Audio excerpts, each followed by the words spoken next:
পৃথিবীতে সত্যি এমন কিছু মানুষ আছে যারা মা বাবার জন্য নিজের সব কিছু উজাড় করে দিয়েও কখনো তাদের মন জিততে পারে না। সারা জীবন দায়িত্ব কাঁধে তুলে নেয়, ভরণ পোষণ করে ত্যাগ স্বীকার করে, তবুও পরিবারের চোখে তাদের কোনো কর্তৃত্বই ধরা পড়ে না। এই মানুষগুলো নিতান্ত অসহায়।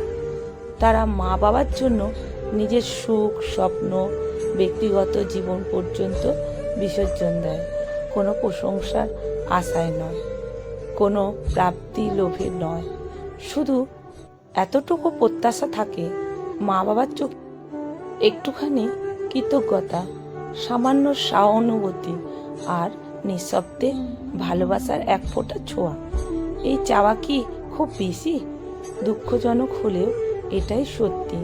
দিনের শেষে মা বাবার জন্য সব কিছু উজাড় করে দেওয়া সন্তানটার অনেক সময় হয়ে ওঠে দোষী।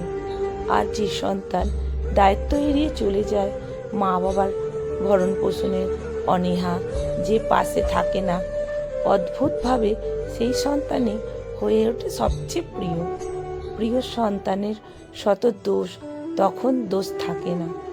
মা বাবা তার ভুল ঢেকে দিতে জানে, তার গুণের গল্প গাইতে কখনো ক্লান্ত হয় না। অন্যদিকে যে সন্তান নিঃশব্দে সব দায় নেয়, তার ভালোবাসা, ভালো কাজগুলো অদৃশ্য হয়ে যায়, বরং তার নামে রটে যায় বদনাম। পৃথিবীতে কোনো মা বাবাই সন্তানের ক্ষতি চায় না, কথাও সত্য। মা বাবার ভালোবাসা ভেজাল থাকার কথা নয়, কিন্তু সব মা বাবা কিন্তু সত্যি সব সন্তানকে সমান চোখে দেখে না, সমান অনুভূতিতে ভালোবাসে।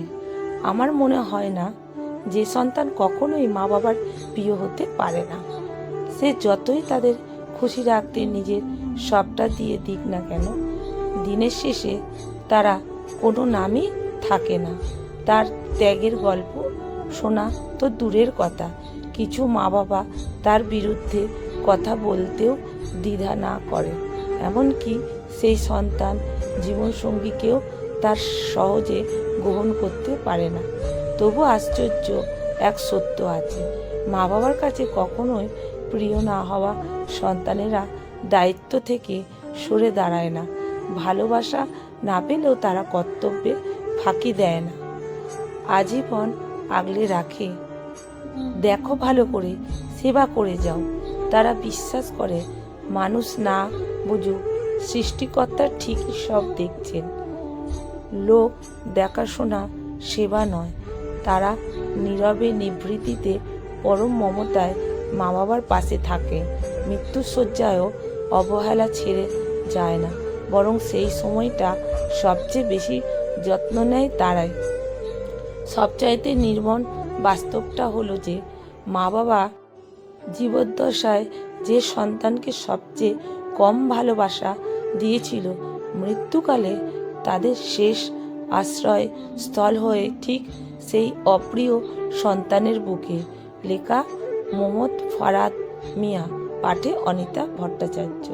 ভিডিওটা যদি ভালো লেগে থাকে বন্ধুরা প্রচুর শেয়ার করবেন।